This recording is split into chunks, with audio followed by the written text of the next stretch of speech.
For what reason? Because the mind has mindfulness as its refuge, and mindfulness is manifested as protection, and there is no exertion and restraint of the mind without mindfulness. 53. Skill in the sign is skill in producing the as yet unproduced sign of unification of mind through the earth KASIÓA, etc., and it is skill in developing the sign when produced, and skill in protecting the sign when obtained by development. The last is what is intended here. 51.4. How does he exert the mind on an occasion when it should be exerted? When his mind is slack with overlaxness of energy, etc., then, instead of developing the three enlightenment factors beginning with tranquility, he should develop those beginning with investigation of states. For this is said by the Blessed One, Bhikkhus, suppose a man wanted to make a small fire burn up, and he put wet grass on it, put wet cow dung on it, put wet sticks on it, sprinkled it with water, and scattered dust on it, would that man be able to make the small fire burn up? 131. No, Venerable Sir, so too, Bhikkhus, when the mind is slack, that is not the time to develop the tranquility enlightenment factor, the concentration enlightenment factor or the equanimity enlightenment factor. Why is that? Because a slack mind cannot well be roused by those states. When the mind is slack, that is the time to develop the investigation of states enlightenment factor, the energy enlightenment factor and the happiness enlightenment factor. Why is that? Because a slack mind can well be roused by those states. Bhikkhus, suppose a man wanted to make a small fire burn up, and he put dry grass on it, put dry cow dung on it, put dry sticks on it, blew on it with his mouth, and did not scatter dust on it, would that man be able to make that small fire burn up? Yes, Venerable Sir, SV 112. 52. And here the development of the investigation of states enlightenment factor, etc., should be understood as the nutriment for each one respectively, for this is said, Bhikkhus, there are profitable and unprofitable states, reprehensible and blameless states, inferior and superior states, dark and bright states the counterpart of each other. Wise attention much practiced therein is the nutriment for the arising of the unarisen investigation of states enlightenment factor, or leads to the growth, fulfillment, development, and perfection of the arisen investigation of states enlightenment factor. Likewise, Bhikkhus, there is the element of initiative, the element of launching, and the element of persistence. Wise attention much practiced therein is the nutriment for the arising of the unarisen energy enlightenment factor, or leads to the growth, fulfillment, development, and perfection of the arisen energy enlightenment factors. Likewise, Bhikkhus, there are states productive of the happiness enlightenment factor. Wise attention much practiced therein is the nutriment for the arising of the unarisen happiness enlightenment factor, or leads to the growth, fulfillment, development, and perfection of the arisen happiness enlightenment factor, SV 104. 132. 53. Herein, wise attention given to the profitable, etc., is attention occurring in penetration of individual essences and of the three general characteristics. Wise attention given to the element of initiative, etc., is attention occurring in the arousing of the element of initiative, and so on. Herein, initial energy is called the element of initiative. The element of launching is stronger than that because it launches out from idleness. The element of persistence is still stronger than that, because it goes on persisting in successive later stages.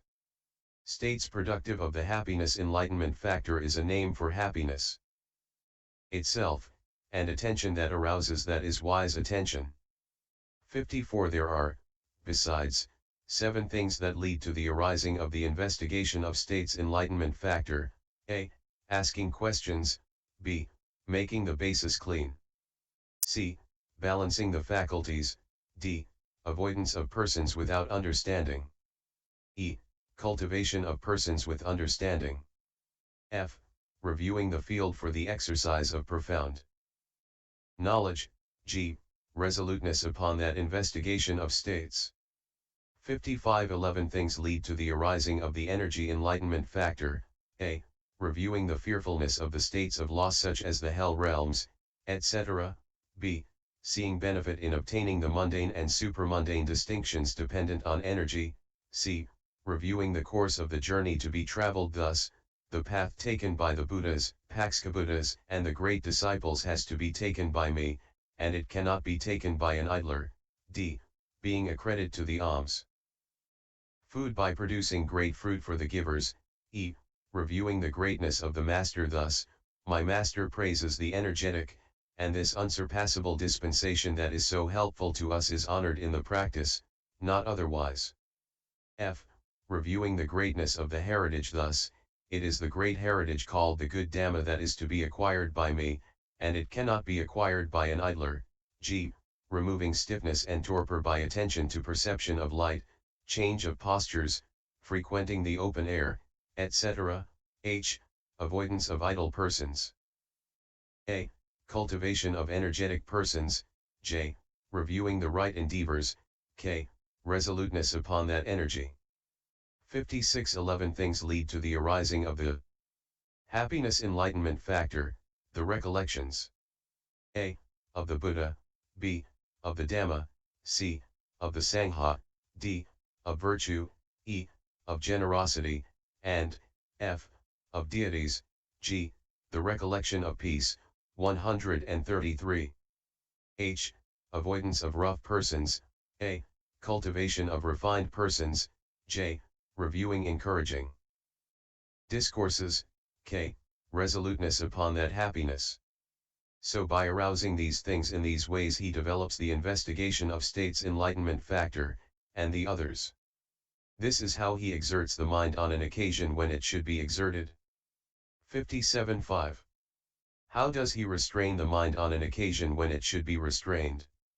When his mind is agitated through over-energeticness, etc., then, instead of developing the three enlightenment factors beginning with investigation of states, he should develop those beginning with tranquility, for this is said by the Blessed One, because, suppose a man wanted to extinguish a great mass of fire, and he put dry grass on it, and did not scatter dust on it, would that man be able to extinguish that great mass of fire?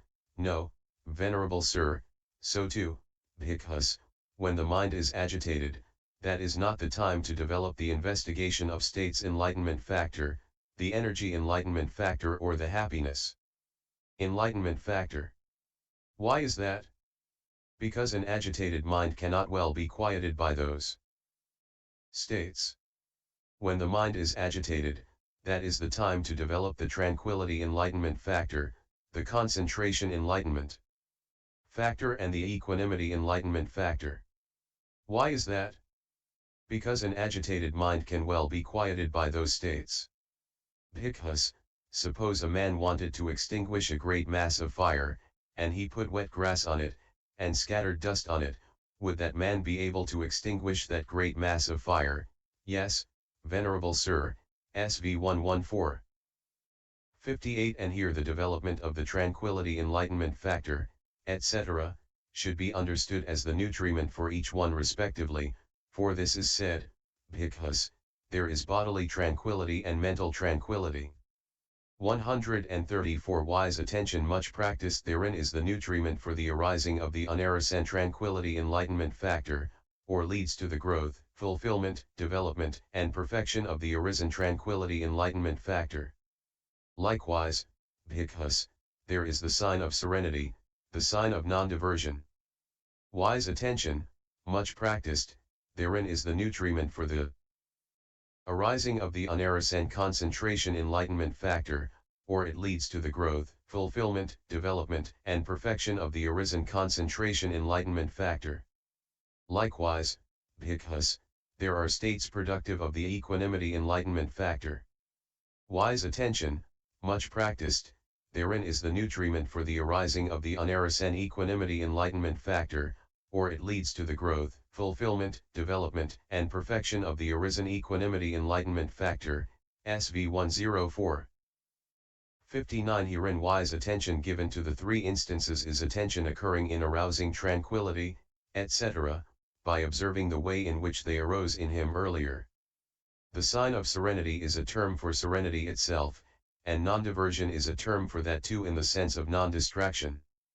60. There are, besides, 7 things that lead to the arising of the tranquility enlightenment factor: a. Using superior food, b. Living in a good climate, c. Maintaining a pleasant posture, d. Keeping to the middle, e. Avoidance of violent persons, f. Cultivation of persons tranquil in body, g. Resoluteness upon that tranquility. 61. 11 things lead to the arising of the concentration enlightenment factor: a. Making the basis clean, b. Skill in the sign, c. Balancing the faculties, d.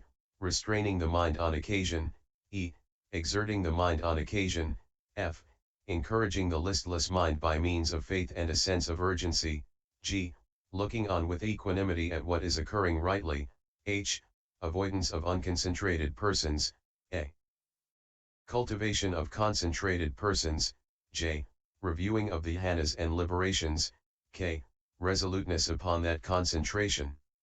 62. 5 things lead to the arising of the equanimity enlightenment factor: a. Maintenance of neutrality towards living beings, b. Maintenance of neutrality towards formations, inanimate things, c. Avoidance of persons who show favoritism towards beings and formations, d. Cultivation of persons who maintain neutrality towards beings and formations, e.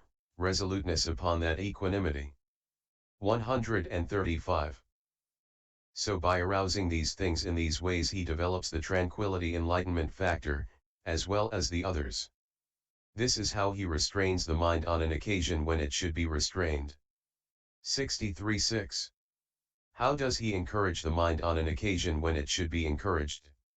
When his mind is listless owing to sluggishness in the exercise of understanding or to failure to attain the bliss of peace, then he should stimulate it by reviewing the 8 grounds for a sense of urgency. These are the 4, namely, birth, aging, sickness, and death, with the suffering of the states of loss as the 5th, and also the suffering in the past rooted in the round of rebirths, the suffering in the future rooted in the round of rebirths, and the suffering in the present rooted in the search for nutriment. And he creates confidence by recollecting the special qualities of the Buddha, the Dhamma, and the Sangha. This is how he encourages the mind on an occasion when it should be encouraged. 64. 7. How does he look on at the mind with equanimity on an occasion when it should be looked on at with equanimity? When he is practicing in this way and his mind follows the road of serenity, occurs evenly on the object, and is unidle, unagitated, and not listless, then he is not interested to exert or restrain or encourage it. He is like a charioteer when the horses are progressing evenly. This is how he looks on at the mind with equanimity on an occasion when it should be looked on at with equanimity. 65. 8. Avoidance of unconcentrated persons is keeping far away from persons who have never trodden the way of renunciation, who are busy with many affairs, and whose hearts are distracted. 9. Cultivation of concentrated persons is approaching periodically persons who have trodden the way of renunciation and obtained concentration. 10. Resoluteness upon that is the state of being resolute upon concentration. The meaning is, giving concentration importance, tending, leaning and inclining to concentration. This is how the tenfold skill in concentration should be undertaken. 66. Any man who acquires this sign, this tenfold skill will need to heat in order for absorption to gain, thus achieving his bolder goal. But if in spite of his efforts no result comes that might requite his work, still a wise wight persists, never this task relinquishing. 136. Since a tyro, if he gives up thinking not to continue in the task, never gains distinction here, no matter how small at all. A man wise in temperament 17 notices how his mind inclines, energy and serenity. Always he couples each to each. Now, his mind, seeing that it holds back, he prods, now the restraining rein tightening, seeing it pull too hard, guiding with even pace the race. Well-controlled bees get the pollen, well-balanced efforts meet to treat leaves, thread, and ships, and oil tubes too, gain thus, not otherwise, the prize. Let him set aside this lacks also this agitated state. Steering here his mind at the sign as the bee and the rest suggest. The 5 similes. 67 Here is the explanation of the meaning. When a too clever bee learns that a flower on a tree is blooming, it sets out hurriedly, overshoots the mark, turns back, and arrives when the pollen is finished, and another, not clever enough bee, who sets out with too slow a speed, arrives when the pollen is finished too, but a clever bee sets out with balanced speed, arrives with ease at the cluster of flowers, takes as much pollen as it pleases and enjoys the honey-dew. 68 Again, when a surgeon's pupils are being trained in the use of the scalpel on a lotus leaf in a dish of water, one who is too clever applies the scalpel hurriedly and either cuts the lotus leaf in two or pushes it under the water, and another who is not clever enough does not even dare to touch it with the scalpel for fear of cutting it in two or pushing it under, but one who is clever shows the scalpel stroke on it by means of a balanced effort, and being good at his craft he is rewarded on such occasions. 69 Again, when the king announces, anyone who can draw out a spider's thread 4 fathoms long shall receive 4,000, one man who is too clever breaks the spider's thread here and there by pulling it hurriedly, and another who is not clever enough does not dare to touch it with his hand for fear of breaking it, but a clever man pulls it out starting from the end with a balanced effort, winds it on a stick, and so wins the prize. 70 Again, a too clever 137 skipper hoists full sails in a high wind and sends his ship adrift, and another, not clever enough skipper, lowers his sails in a light wind and remains where he is, but a clever skipper hoists full sails in a light wind, takes in half his sails in a high wind, and so arrives safely at his desired destination. 71 Again, when a teacher says, anyone who fills the oil tube without spilling any oil will win a prize, one who is too clever fills it hurriedly out of greed for the prize, and he spills the oil, and another who is not clever enough does not dare to pour the oil at all for fear of spilling it, but one who is clever fills it with a balanced effort and wins the prize. 72 Just as in these 5 similes, so too when the sign arises, one bhikkhu forces his energy, thinking I shall soon reach absorption. Then his mind lapses into